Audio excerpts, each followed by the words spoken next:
Welcome to Sustain What, a series of conversations seeking solutions where complexity and consequence collide. That's basically on just about every sustainability frontier, from shaping a safer relationship with Earth's climate to building more civil online relationships with each other. As we say here in the Communication Initiative of the Columbia Climate School, the word sustainability has no meaning on its own. The first step towards success is to ask, sustain what, how, and for whom? This program contains audio highlights from hundreds of video webcasts, which you can explore on your own at j.mp/sustainwhatlive. I'm Dale Willman, Associate Director of Columbia's Initiative on Communication and Sustainability. The webcast was created and is hosted most of the time by Andy Revkin, the longtime environmental journalist, sometime songwriter, and founding director of the initiative. Read his related dispatches at revkin.bulletin.com. And now, sustain what? Good afternoon, good morning, buenos dias, depending on where you are on this fast-forward planet wrapped in a pandemic that's surging in some places and managed very well in other places, that's still suffused with deep uncertainty, from the basic biology of the virus to the responses that can work or not work, to the human responses to the responses. So it's like a perfect time to talk about deep uncertainty, consequential but deep uncertainty. I'm Andy Revkin, the Earth Institute at Columbia University, where I run a new project, an initiative on communication and sustainability. And today's show is synced up with the annual meeting of the Society for Decision-Making Under Deep Uncertainty. Now, as a journalist, I came late to this whole concept because journalists cover the news, and the news is something that happened. And then you start to dig in on why it happened. And usually there's a thread of data that leads you to some way to describe the situation. But journalists are really bad at covering risk. We're bad at looking at the future. I've had newsroom arguments with editors. One editor famously in 1996 or so, I was writing a piece about the future of the New York City water supply. And she said, I wrote it like I had written about 3,000 words because this is a big, important thing, right? And she said, isn't that a little much about something that we don't know yet? It was kind of like, all right, isn't that a little ahead of the news? That was the term of art. Is that ahead of the news? And I thought, oh my God, isn't that what we're supposed to do? So, and here we are today. I got some great experts from the society, which is technically meeting in Mexico. We'll learn more about that in a second. And I'm showing an image here from my dear departed friend, Mario Molina, Nobel Prize winner in chemistry, who became famous for his work on the ozone layer, helping us identify threats to it before the evidence was clear. And he used to use this slide as a way to introduce the idea that risk is hiding in plain sight sometimes, and you start to fill in the pieces. But even that relates to like our normal sense of risk and how you manage it. This group is into this deeper phenomenon, and that's what we'll talk about right now. So I have with us David Groves from the RAND Corporation, and you'll learn about him in a second. Alejandro Poiré, who is he's the Dean of the School of Government and Public Transformation at Tecnológico de Monterrey in Mexico City, and a former Secretary of Governance in the administration of former Mexican President Felipe Calderón.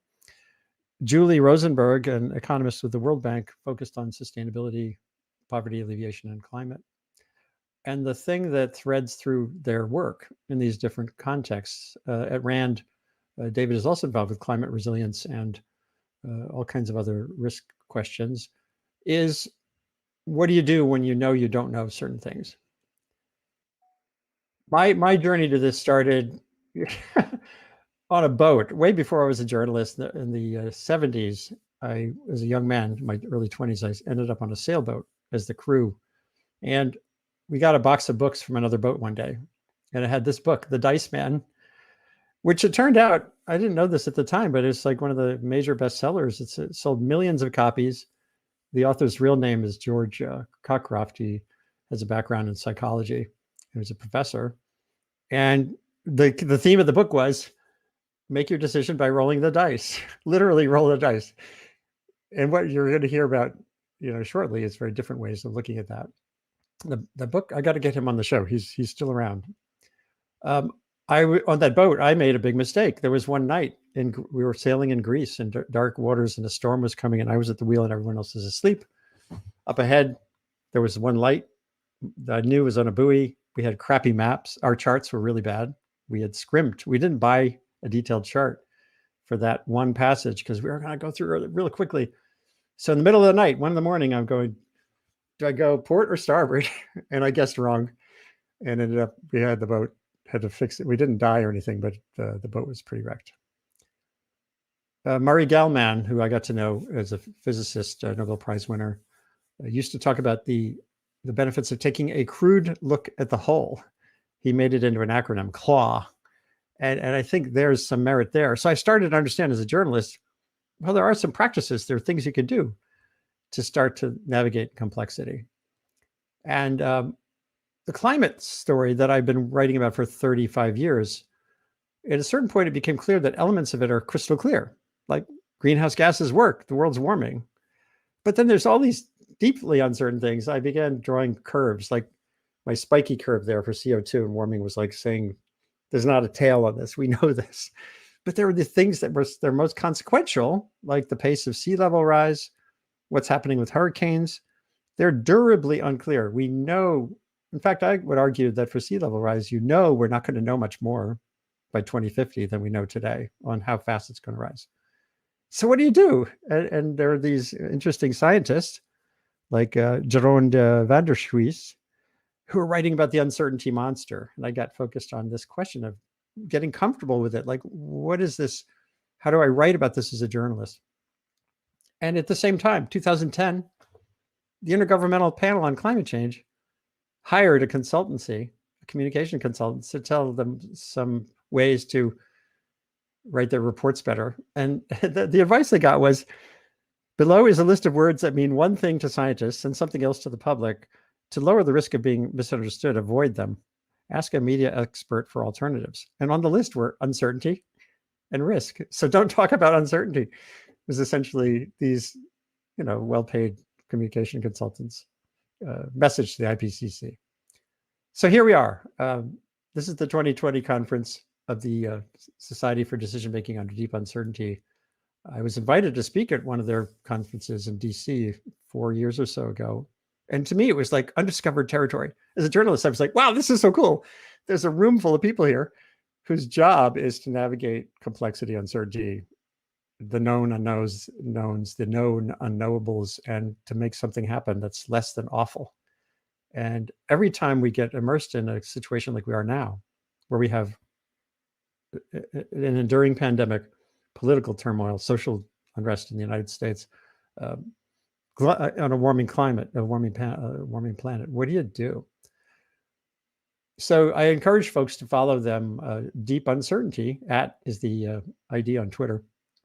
And the hashtag for the meeting that's just started today, I think, is DMDU 2020. And you're going to learn about them now from them. So this is when I'll bring in my guests. And I hope you're hanging in there. How are you all doing in this uncertain world? Julie, how's life? Hi, life is good. Yeah, I went through a lot of different changes this year in addition to the pandemic. So it was an interesting way of applying DMDU methods to my own life. But apart from that, I've been part of this DMDU society since the beginning. I think we had the very first meeting at the World Bank maybe in 2013 or 14 before creating the society. Dave was there too. And it's been a great group of people to work with, because we all come from different backgrounds. We all work on different themes, but we all agree that we usually don't know a lot of things, but that yet we can focus on what we can do, focus on what's the best available information, and on learning and inclusion, which I think is a a very big part of the values of the societies and the values of people there. And you come at this in large part through that lens of poverty alleviation. Yes, exactly. Inclusion, I assume. I started working on climate change mitigation for my PhD, so I was using these methods for looking at how to reduce CO2 emissions. But then at the World Bank, I've been using it much more at a local level, working with governments on the design of policies and infrastructure investments, and poverty alleviation, of course. And have you always felt that this is a tough sell? We'll get to this with Alejandro particularly, but you know, everyone in these decision-making landscapes, corporate, government, they want to know, and they definitely are risk averse. So we'll talk about that more, but is that what drew you to the need for this community you're in? It is a tough sell, but at the same time, especially with climate change, it's become easier and easier to sell. I think people realize, decision makers realize that, yes, we don't know what's going to happen with climate change. We know some things, but there are lots of things that we don't know, and yet there's a lot of decisions that need to be made now. Very consequential decisions like long-term infrastructure investments and energy policies, and if we come with solutions for dealing with this uncertainty, I think there's also a relief. So there's acceptance that there's uncertainty, but also there's a relief when we say, well, actually, we can help you deal with this. That's good.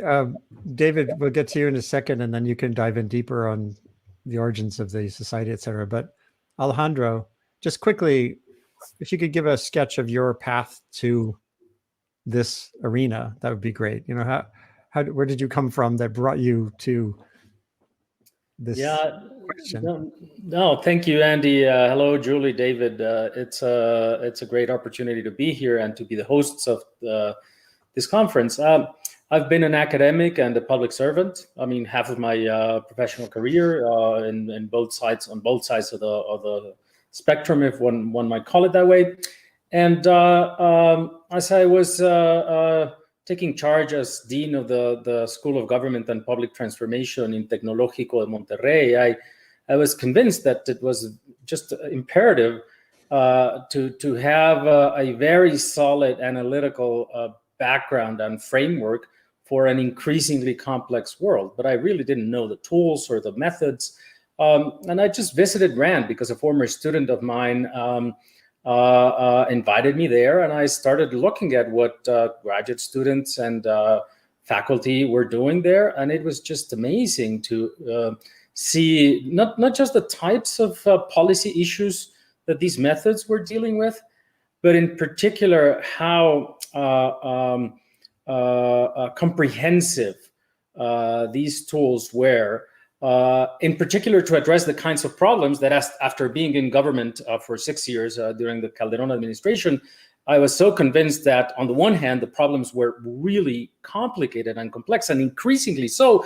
And on the other hand, it was so important to develop analytical tools to assess this complexity, but also give us the ability to say, hey, maybe we are in a scenario in which if we do these sets of interventions, maybe we're going to end up in a different position. And I think I started to learn about this. I was a keynote speaker a couple of years ago, and it just so happens that our school is very has been working for a couple of decades now, but is very keen on making sure that our students have both the analytical and technical capacities to engage with these very complex problems, urgent problems, but also the leadership skills that are needed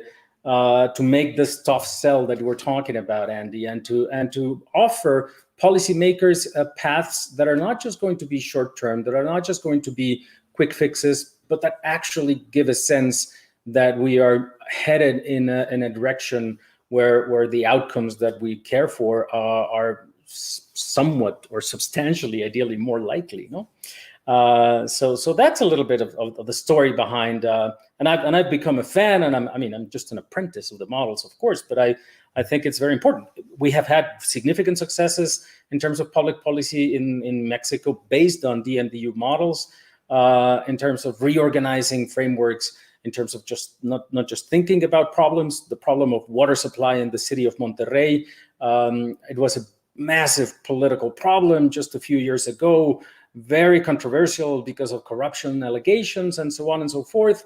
We were able to develop these methods alongside state and local authorities, civil society, so on and so forth. And we haven't heard about it in the news because we have a framework in place. We know what the options are. We have a portfolio of investment over time. And it's just one example of how these tools, these methods, certainly they do not solve the problem of not knowing in which world we're going to live, but they do give us a clearer sense of how to communicate policy alternatives and whether we are actually making progress or not. Yeah, well, I think we all need a dose of that right now. So let's hear now, David. You're at RAND. If you could sort of step back, and for those who aren't familiar with what to me was a fairly novel idea, that there's uncertainty has different flavors, different colors. There's model uncertainty, there's data uncertainty.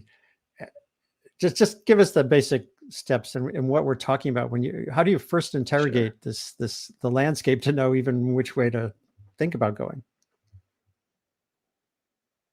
Yeah, no, thank you so much. So just briefly on my background, I've been with RAND since 2001 and really began, learning about thinking about decision-making under deep uncertainty before it was really called decision-making under deep uncertainty. I was fortunate enough to work with some of the pioneers of these methods, Rob Lempert, Stephen Popper, Steve Bankus, and others. And for my graduate work and my PhD, what I was really interested in is trying to understand, if we think about some of these longer term, climate related questions, do we need to think differently about how to account for the uncertainty related to climate change? So what I was interested in is, water managers generally make their plans based on their understanding of their, hydrology, when it rains, when it doesn't, how hot it is, et cetera, and what the needs are of the communities that they serve.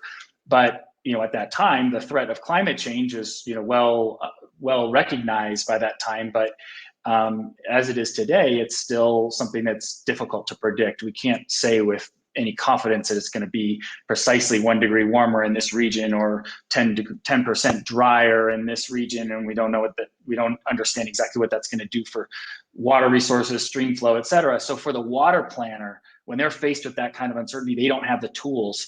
Their standard tools are based on historical record and experimentation of engineering properties, et cetera. And so essentially they left climate change out of their planning at that time. And so my early work and colleagues and was to think about what's an alternative way. And so the methods behind DMDU are all about providing that alternative way. And what it boils down to is, rather than saying, okay, well, we can, estimate how likely different potential futures are because we have experimental data or good knowledge of how the system works.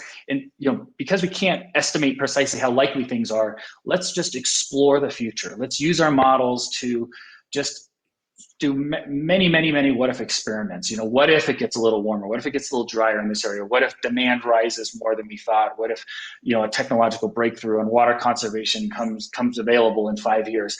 And just try to understand what the range of possibilities are.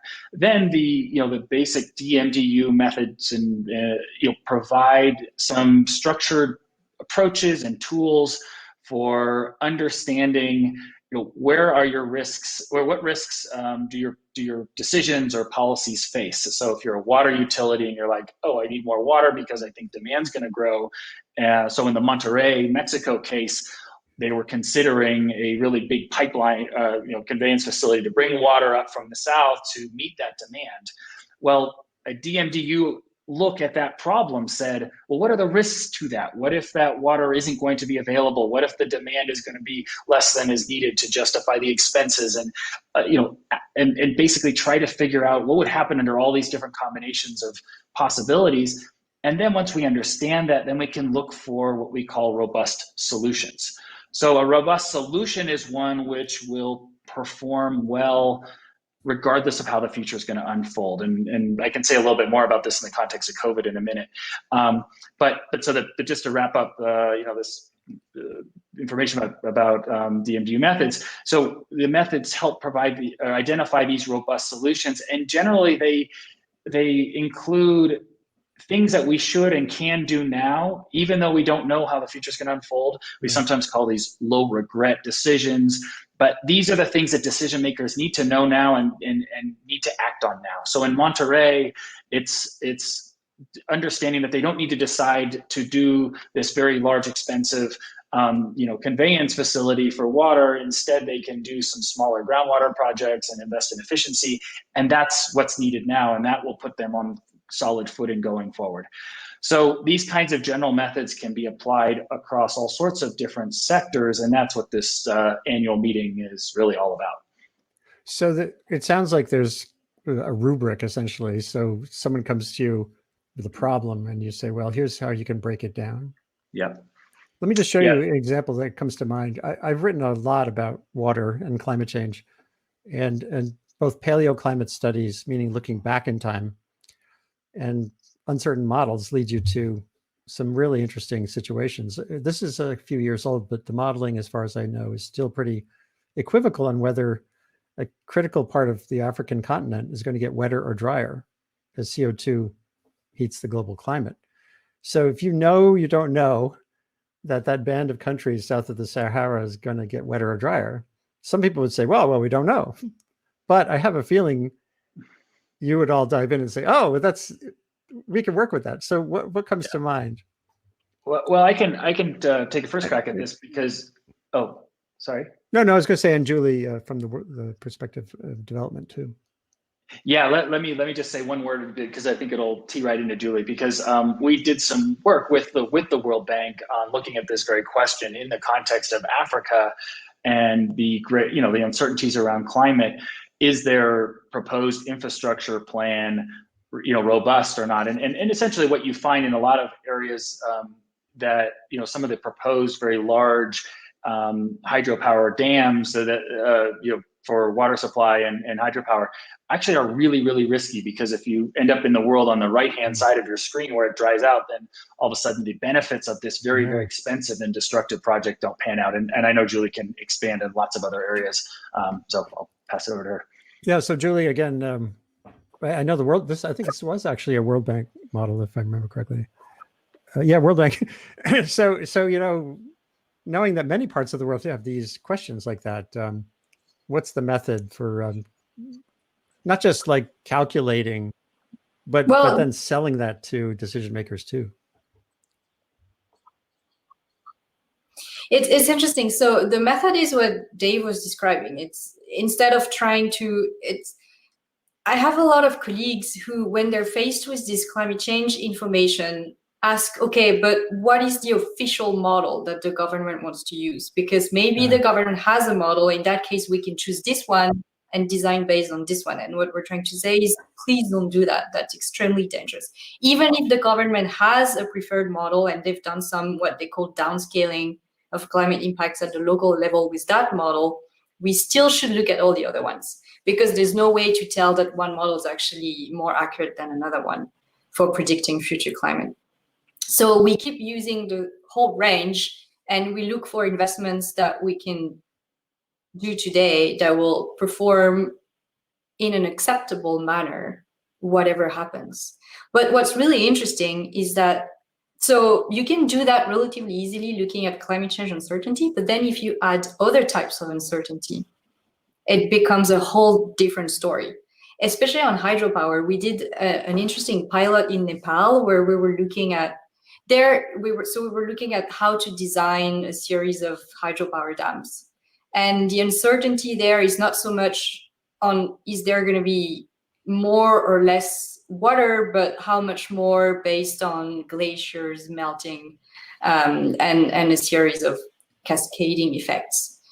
And the result of the analysis focused on the design of the infrastructure was, well, actually, we should build much bigger dams because there's going to be a lot more water. But then when you start bringing in the financial analysis and the financial models and look at the uncertainty on those variables, then the biggest uncertainty, which was even higher than climate, was, is Nepal going to be able to sell that water to India? Sell that electricity, not that water, because the objective of the dam was to sell electricity to India. But they were negotiating those contracts and those prices. And actually the bigger dams could be, from a technical point of view, were the best ones, but from a financial and economic point of view, were very risky.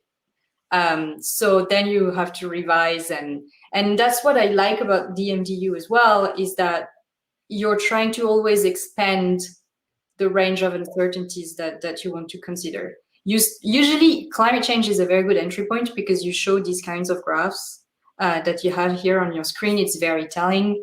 People understand that we don't know. But then little by little, you can add actually other uncertainties linked to socioeconomic factors and human behavior that are sometimes much more important than climate change for your decision. Yeah. And can I say, just to remark on that, just 1 second. I think, Julie mentioned, bringing in other uncertainties. And this is something that, all of, DMDU practitioners are finding all the time, is that it's not usually just one uncertainty like climate change that is necessarily the only driver. And because of this, the DMDU methods are designed to really be highly participatory and work very closely with stakeholders and the decision makers. If you go to any of the talks that are going on right now in the society's meeting, many of them start with, well, the first thing we did was we reached out to all the stakeholders that were interested in the problem, and we did this very structured exercise of identifying the uncertainties, the things that people care about, which we call performance metrics, the different decisions that may be on the table, and how these things all fit together, what are the relationships, what are the models. And this framework is very common across, and very prevalent in DMDU because it provides an avenue for understanding what people are caring about, so that can then be reflected in the analysis. So then the robust solutions at the end actually have relevance to, the decision makers and the context. And one of the things that we're trying to do this time in the conference here in Tecnológico de Monterrey is to increase the scope of the topics and the areas, precisely because of the reasons that both Julie and David emphasized. So one of the very hard things to do sometimes in the current political climate, not just in the United States, but in many countries in the world, is to talk about the complexity of problems and how we have to avoid simple solutions that emphasize just political will or individual ideas or certainties, actually, and how much these solutions tend to actually run counter to what more nuanced, complex, coherent alternatives are. And I think it is obvious that the problems are really very complex, but through these methods, we can actually not just engage stakeholders, but add up different levels and kinds of uncertainties that are probably essential, not just to the types of problems that we're typically dealing with, like climate and water and decarbonization and things like that, but even to address issues, for example, like political reform. I mean, it's not just a matter of the United States or Mexico or other countries or the European Union and so on and so forth. But there will be some time in which we might think, again, whether the kinds of political institutions that we have are conducive to the kinds of outcomes that we have right now. Let me pose the question a different way. Is the kind of polarization phenomenon that we are facing in a society like the United States or Mexico or Brazil or Great Britain and so on and so forth, is it a 1% probability scenario considering what's happening? What types of political systems or recommendations for reform should we address considering the two different maps of Africa that were shown to us, are there political institutions that are bound to be slightly more resilient and maybe cause political turmoil, but at least address issues of social strife, economic hardships, and just human losses more effectively than others? I think this is a path for a more comprehensive analysis of the kinds of issues that at some point some coalitions of leadership with international institutions, politicians, and so on and so forth are going to look back at academia and say, okay, what are we going to do now? And if we do not have at least a hint of ways to address this, then we're going to lose massive opportunities and maybe get out of these very complex scenarios as quickly as possible. This has come up in many, many ways in my reporting through the last 10 years at the Times and in the conversations I've been running on this webcast, which is this tension between sort of centralized or coordinated responses and distributed, flexible, adaptive capacities.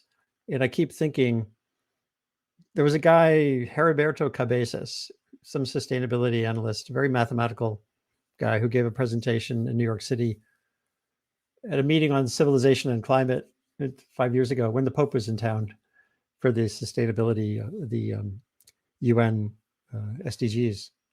And he gave this really compelling presentation of the very sophisticated model of the world. And he said his conclusion was that coordinated manipulation of 6 variables is required to get us through the next 200 years.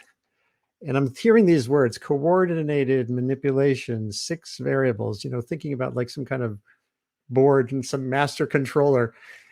And then thinking about the nature of the world. And of course, with data now, observation capacity expanding, the capacity for like a distributed way to have an intelligent management system feels more compelling, more realistic. Is that part of what you're describing? Maybe a little bit more from Alejandro and then back to Julie. I think that's one of the questions that we need to address, but even slightly more humbly, not to think of just the particular levers that we have to move to address this issue. But I think at some point, even in countries like the United States, with a degree of polarization that we have, and I use that example, but Mexico is exactly the same case. On the one hand, you have people just emphasizing science, science, science. On the other hand, just emphasizing the people have spoken and I can interpret what they're saying. And then it's at some point, newly elected officials in Congress, in state level offices, appointees to agencies that deal with water, conservation, energy, so on and so forth. They need, if not the 6 variables that will solve the problem for the next 200 years, some sense of, okay, these are your alternatives.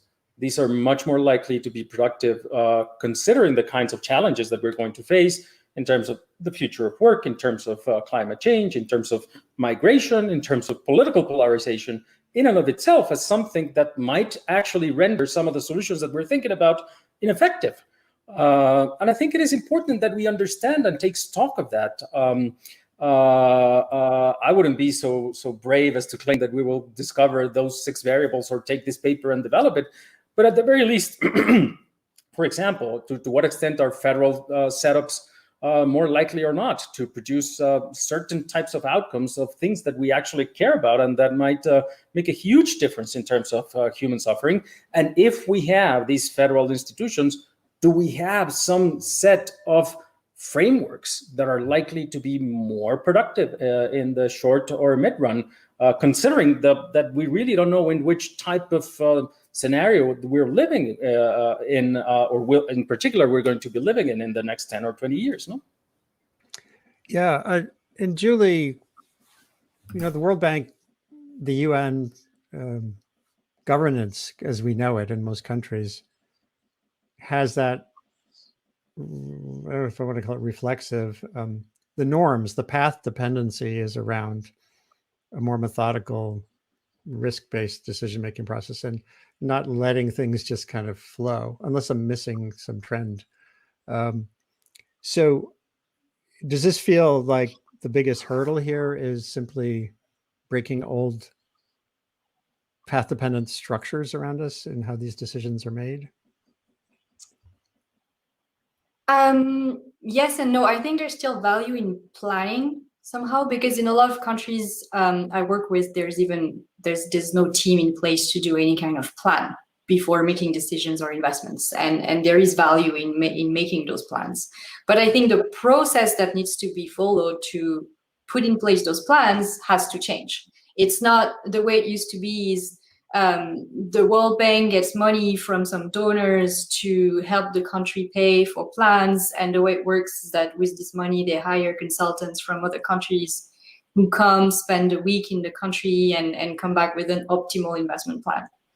That doesn't work well with deep uncertainty. It doesn't work well for a lot of different reasons. And what I really like about the MDU methods is the fact that it needs to include a lot of stakeholders from the beginning, and that the experts that could come from other countries or from the country that come and help make the decisions are here to learn from the stakeholders before they bring their models. And one of my favorite projects was in Mozambique, where we worked with the road utilities on investment prioritization for roads in the poorest areas of the country.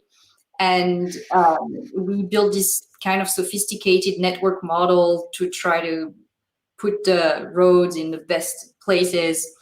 And we had a series of workshops with local stakeholders, and some people were able to point mistakes in our models. They say, no, I don't believe that result is possible. And we went back to the model and realized, yes, there was a problem with the data when we calibrated it. And so we changed the model. The results was much more in line with what stakeholders had in mind, and it really helped the discussion. And then without the model, then it's all about people's preferences. So it's good to have both, because it used to be, if you involve people, it's the one that yells the loudest that ends up making the decision. But if you bring a model to bring everyone's point of view in, and then you can discuss the results and have some sort of like science involved, it makes the whole process much more transparent, interesting, and robust. And everyone in the end agrees that we've probably made the best decision based on information available. And it's not that hard to do. I mean, yeah, Ernesto Eduardo, who's involved with the meeting, has just posted on Twitter a distributed sort of an illustration of what you were talking about here a few minutes ago. Whoops, let's see if I'll leave it. Oh, it's loading weird. I'll wait for that to load. We'll get back to it. I guess, like, if you had a big, powerful computer and you could play with it in different ways. One way is modeling, well, simulation, right? One way would be assessing, as David was saying, cross-comparing models. Then another way might be to just use a computer computation, whether it's AI or creating a decision space to actually just facilitate the conversation. I know ASU, Arizona State, where I've spent a lot of time over the years, they have a decision theater concept where it's more, I guess, scenario based in a sense, as David was saying. And I as we head toward these last 20 minutes here, we could go a little longer. I wanted to get at sort of at the scale question, which is such an enormous one when it comes to, you think about all the questions you're raising about water management. They exist at every scale. They exist at the scale of local municipalities. Here in New York City, the reservoirs encompass 2,000 square mile area upstate. So to scale, I think we're going to rely on some kind of computation or online capacity anyway. So what would be your votes? If for X amount of computer power, how much of it goes into modeling the systems? How much it goes into facilitating conversation? Well, maybe I can take a first crack at this. I think, Julie and Andy, you're both getting to one of the key tenets of DMDU, which is, using models in different ways. So rather than just taking as much computing power as you have and generating the most precise answer or prediction that you can, we often talk about it as supporting a process of deliberation with analysis, meaning, we're using the models and the analysis not to tell us what the answer is, but rather to support a deliberation with all these people in this tweet you're showing here. The model is kind of the mechanism for providing a set of facts and a set of trade-offs and visualizations, interaction,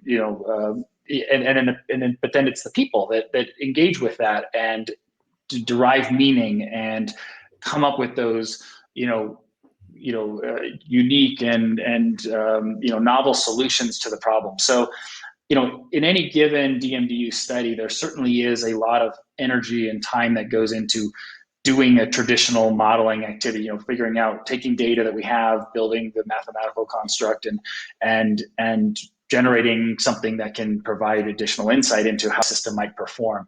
But I would say that, in terms of the importance of how that's used, I think it could be 50-50, right?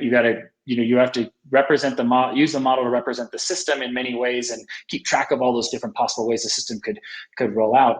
But then we need to use the computing power and the models to then present the information to stakeholders and decision makers in a way that they can understand. And the decision theater at ASU that you presented, and that actually Tec de Monterrey has a decision theater now too.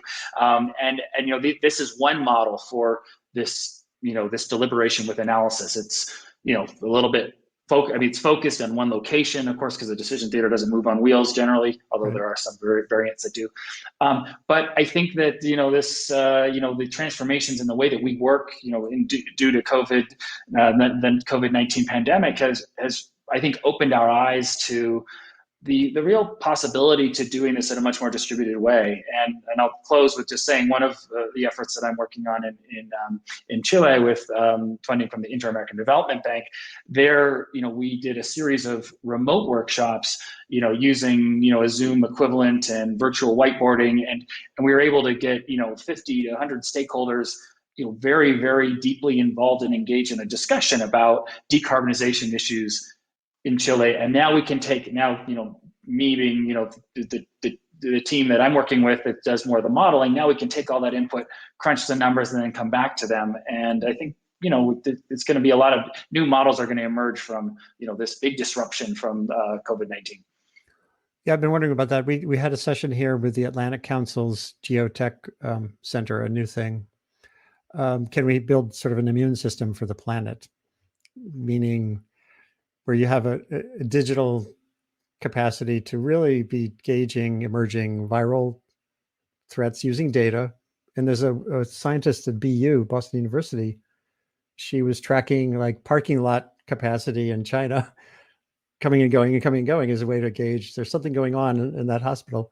It just seems totally plausible to me that we can, and who the we is a big question. We can fast track some of these options. So you have a higher sensitivity, responsiveness, AI or using computer machine learning to help where it's needed, and human interaction where that's needed. It feels like that's so much more doable than it was 10 years ago. I don't know, but everyone looks at the downsides of all this connectivity right now. We're focused on disinformation and the polarization and confusion through connectedness. But I think that we're missing some of that bigger picture stuff. And again, maybe Alejandro and then Julie. Yeah, no, what I was going to say is that some of the investments that I think we still need to make are on leadership training. And I think it is critical because most of the typical training that most students get at policy schools is heavily emphasized on tools that were probably very useful for the previous century.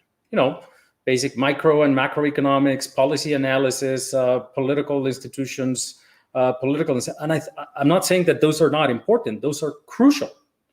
But I think it is also very important that we understand that we have much more significant tools to understand how many of these things interact with each other simultaneously, and how we are actually facing some existential threats because those models were only able to predict or to apply to very specific segments of our area of expertise. And just like you said, Andy, now we have the kinds of computational tools and the kinds of data capabilities and the kinds of analytical models that allow us to engage in a much more difficult, actually, but comprehensive intellectual elaboration of what the alternatives are and what those implications are.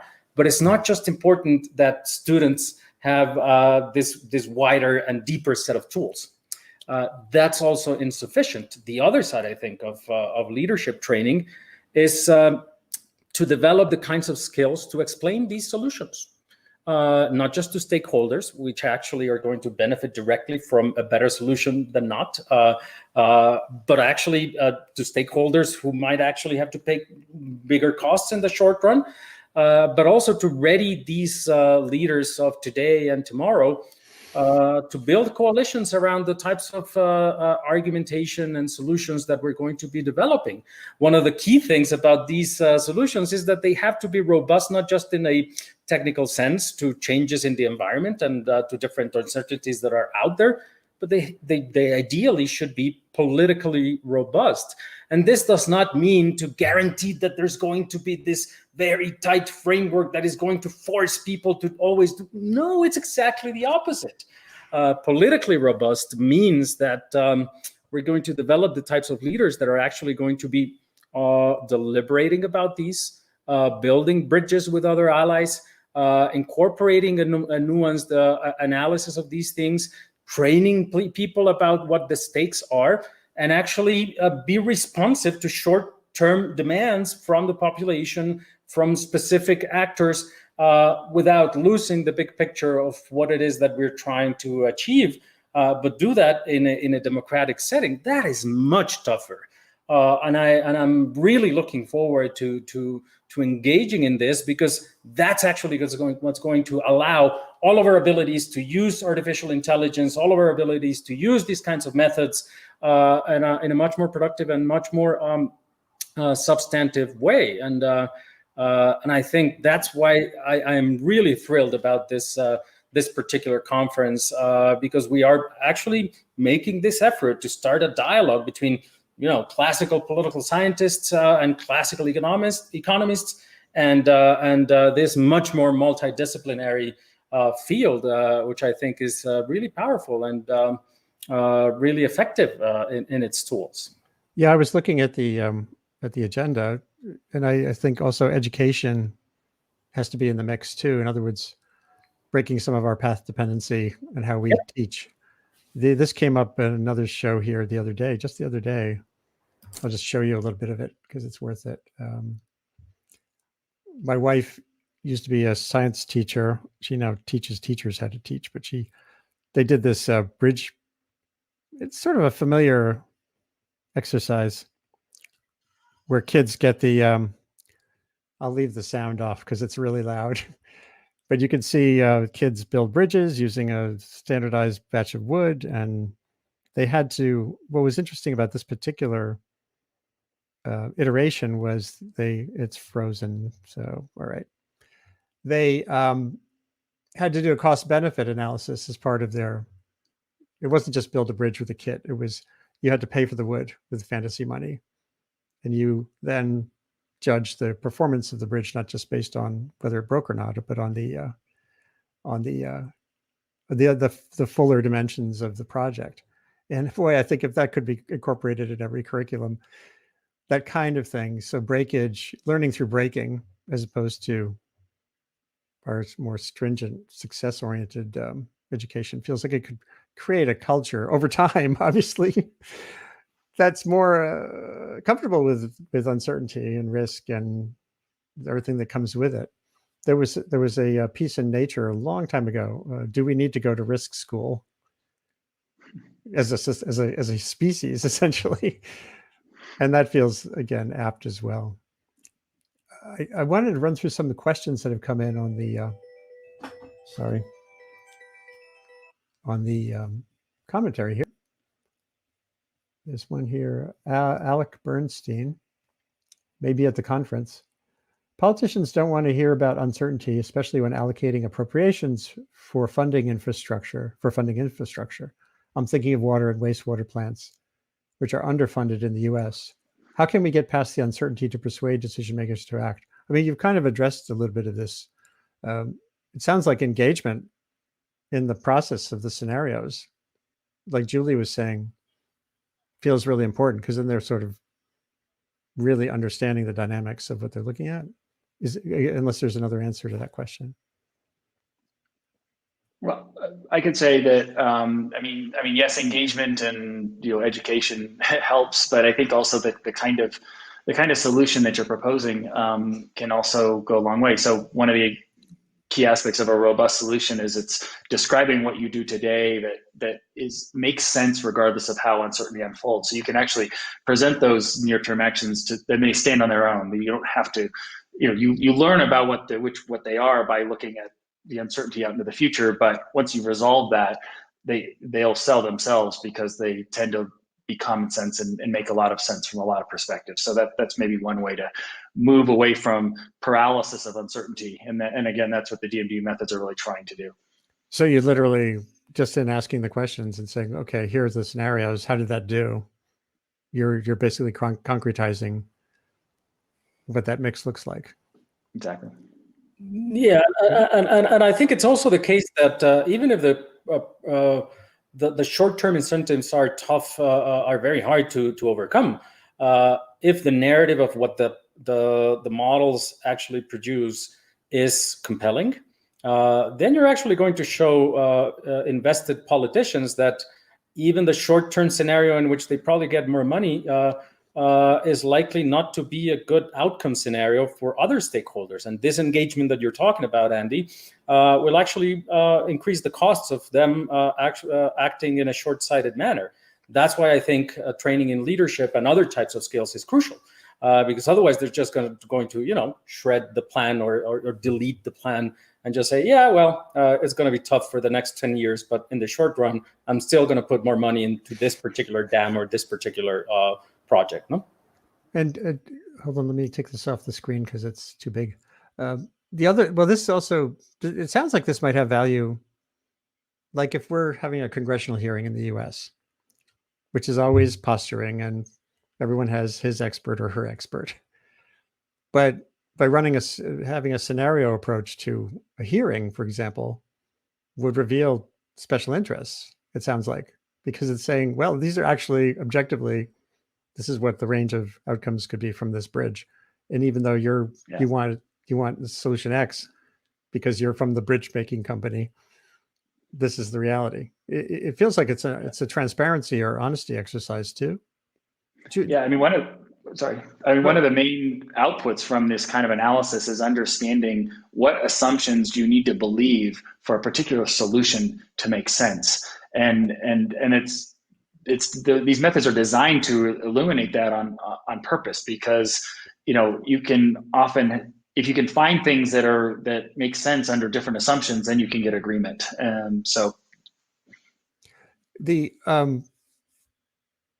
generally that particular idea that you can create kind of an honesty landscape as well, which of course in all of these arenas you've got lobbying and pressures and assertions by groups, especially when there's uncertainty. Because I've found as a reporter, it's almost like a rule of thumb for me, almost like a law of physics. An abundance of uncertainty leads to an abundance of points of view. Because the gray space, everybody can make their case in there. But this feels like a way to kind of cut through some of that, which seems really encouraging to me. Joshua Snyderman has a comment here. And thank you again for being part of this study, all of you. The uncertainty of jobs in the fossil fuel industry in the future concern certain segments of society. I often wonder if we talk more about clean energy technology and 21st century green energy futures and less about climate change, would there be much more public support? jobs, which would lead to faster, robust climate solutions. I can see several ways that fits into some of the decision-making dynamics you're talking about. Yeah. Go ahead, Julie. No, I've been talking. Go ahead. Yeah, Julie. I was going to say it's interesting because working in low and middle income countries, I work with a lot of countries that don't really care about climate change mitigation. They don't feel like it's for them to do first. They're waiting for China, who's not a rich country, but high income countries like Europe and the US, but even China as well, to first reduce their emissions and then they'll see what they'll do about it. But actually, that's a risky strategy, because they're right now investing in their energy and transport systems, and those are decisions that will have consequences for the next 50 years. It will lock them into certain kinds of development patterns. And so the argument is not you should care about climate change and about reducing your emissions, but the argument is you're going to be stuck with the technologies of yesterday when the richer countries are going to have the new technologies where all the innovation is going and where all the productivity gains are going, and maybe the new jobs are going. The job story is another one, because then we talk about automatization and all of that. But still, I think the competitiveness and productivity story is much stronger than the you need to be part of a climate coalition story. And it is a risk not to follow the trend, the decarbonization trend. Yeah, and one of the ways that DMDU helps is it says, look, we can, when we frame the analysis, we can think more about, think beyond just in reducing emissions, but we can also think about economics and jobs, and then do an analysis so that you can determine, are there strategies that are good for the climate and lead to decarbonization, but that also have great job benefits. And and we know this, that a transition to a renewable energy is actually a big job creator. So I think to the commenter's point, reframing things a little bit around jobs can be very useful for this particular type of decision. And I think another point that is made about this is that these are methods for making decisions. So one of the things that, it's obvious that we've said it before, but I want to emphasize that these methods, this framework, highlights the alternatives rather clearly that individuals are facing at the point in which they actually have to choose an investment portfolio, a type of decision that they have to do on, water policy, energy policy in particular. And they also highlight different sets of outcomes, not just one dependent variable, as academics want to like to speak about, but also sets of outcomes that are interrelated and that provide actually a way in which to address, just like David and Julie were saying, different discourses and narratives that might be more productive for public discourse and for support for some of these measures. And I think there's an effort in translation. It's not as simple. And as you know, Andy, having come to this field from different perspectives, there is a little bit of a hurdle to understand. But I think you're a great translator of what these methods are actually able to do and the kinds of opportunity that they provide. I still think, journalists, we have to come up with new ways to normalize description of uncertainty, and even whether it's color coding or something, so that people understand the initial state of knowledge in certain points of, especially when things are intense, like when the pandemic was emerging. There were all kinds of hypotheses and misinterpretations about early signals. That London model that got so misused, really, because everyone's grasping for the thing. And journalists, we just go from one news nugget to the next, as opposed to stepping back and doing what Murray Gell-Mann suggested, and taking a crude look at the whole. It's like we don't have time to do that anymore. So we're kind of at the close here. I wanted to spend the last few minutes talking about what Julie mentioned at the very beginning when you were talking about applying these principles to your own life. I don't want to make it just about the person or the family, but at the small scale of a town or a company, or for individuals, is there like a little wallet card summary. What are the first steps? Like, if you're immersed in one of these consequential moments, do you already have your kind of mental checklist? One, what do I know? What does that feel like? Maybe Julie, I don't know if you have a way to summarize a little bit of that for the average person or like small business owner or whatever. Yeah, I mean, what I really like about DMDU is the way of thinking about the future in general, and is to recognize that you cannot predict what's going to happen, and that even if you have predictions available, they're probably completely wrong. So instead of focusing on what the future is going to be like or what you want it to be like, focus on what you can do, the options that you have, and how they might perform or not perform in different futures, and talk about it with other people. Talk about your options, because other people will have different points of view about how your decisions will unfold, because they have different visions of the future. And that allows you, like that, without any model, but just a series of mental models that maybe your friends and family have, to come up with a robust decision, or at least something you're confident in. And the other one is revise and learn. Realize that your mental model and your preferences probably will change over time. So even if you've made a decision at one point in your life, it doesn't mean that you're not going to change it later. So just be open to flexibility and learning, I think, is also one of the big principles of DMDU. And may I add to that a little bit? Yeah, of course. I would love each of you to kind of give a final sort of a view of that. Sure. Well, I think what Julie just mentioned about the learning is really relevant. I was thinking back on sort of my personal and family response to COVID over the last 9 months, and I recall talking to my mom, who's of course older and in a higher risk population, and she was obviously more concerned about the pandemic in the early days than I was, and with my family in Colorado, and she was very suggesting that we get some masks and wear them. And I remember early on saying, yeah, whatever, we're not going to wear masks all around town. But it wasn't until, things got a little bit more serious that then we, my family and I, we started thinking about this from a DMDU perspective. And we're just like, just to what Julie was saying, what can we control? What are, so we started thinking about, well, let's pot up with a couple families. But, the mask really stuck out because it's like the classic robust, no regret strategy. It's like super low cost. It's not that big of a deal. And it really can avoid some really awful outcomes, meaning getting sick, et cetera.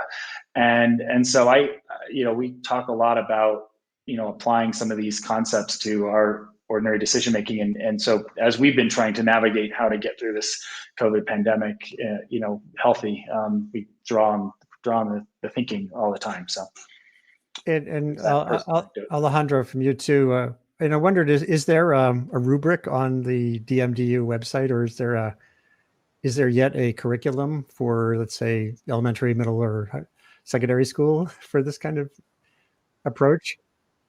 I'm not sure we have it yet, Andy. I appreciate the challenge that you're posing for something at the elementary level, but I think, to understand how these methods are useful, we need to get a better hold of how risk influences our lives.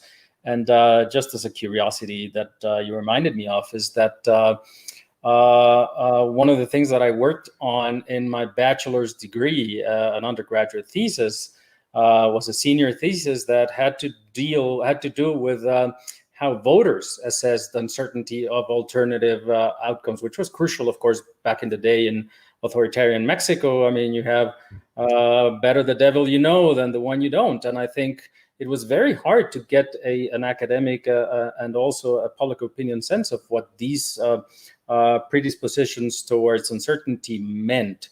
And I think I just want to emphasize your point about how we really need to keep on working on our ability to understand it better, but also to convey it better to publics that are crucial for better decision-making, more robust decision-making, and with a very clear consciousness that the world is only getting more complex, more challenging, and to a certain extent, much more uncertain. And I think we really need to retrain ourselves and retrain our environment as effectively and quickly as possible. Yeah, here's one of the signs I created to put on tweets sometimes. It's really for my own sake, recognizing our own limitations. I did a show the other day in which we were talking about exponential growth and how we know we don't get that as a species. Way back, Dan Kahneman, in a New Yorker podcast interview in April or May, said he got this pandemic totally wrong. Here's Dan Kahneman, the guy who has done more to clarify risk in decision making, psychology, how we do and don't make good decisions. He said he hadn't really grasped the exponential realities that were unfolding. He almost flew to Europe right at the very beginning, and he said the reason he didn't go had nothing to do with being a DMDU, analyst or whatever. So I think we all have a lot of work to do. And I think maybe what I like to do in these shows is try to find a new action point going forward. And it sure feels like we've identified an opportunity there. Columbia has Teachers College. There's a sustainability group there. And I'm in touch with ASU all the time about stuff there. So maybe we can try to work on a entry level curriculum for the average person on how to navigate better using some of these principles. Thank you all for being here today. I just want to close by showing a couple of last slides about where we go from here. And if you have any last thoughts, but if you think we can work on that together once your meeting is over, that would be great. Sounds fantastic. Yes, I think it's a great. Yeah, I think that is a great task or challenge.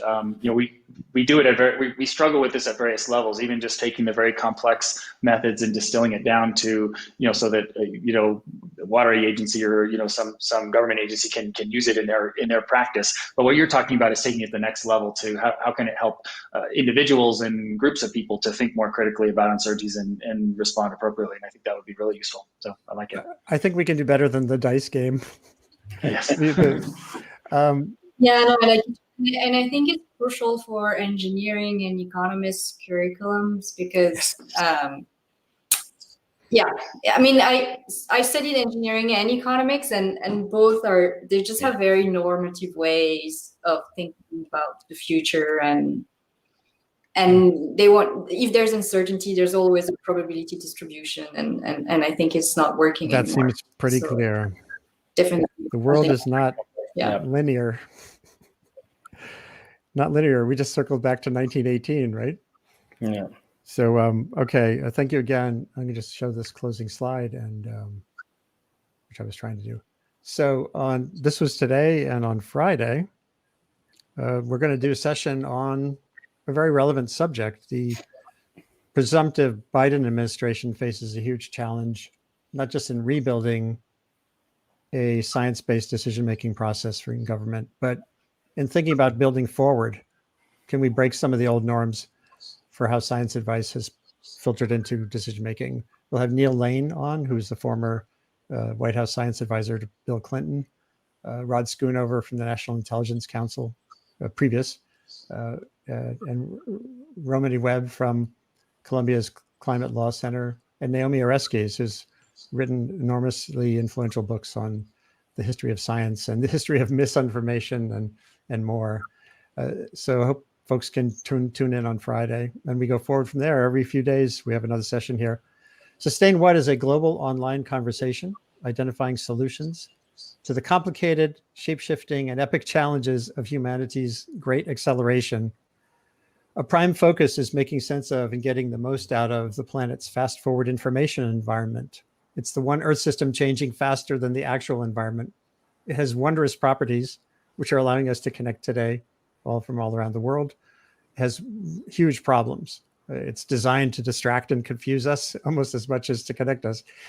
This is part of my work building Columbia University's Earth Institute initiative on communication and sustainability. Basically, how do we make information and connectivity matter is my challenge of this final chunk of my existence on the planet.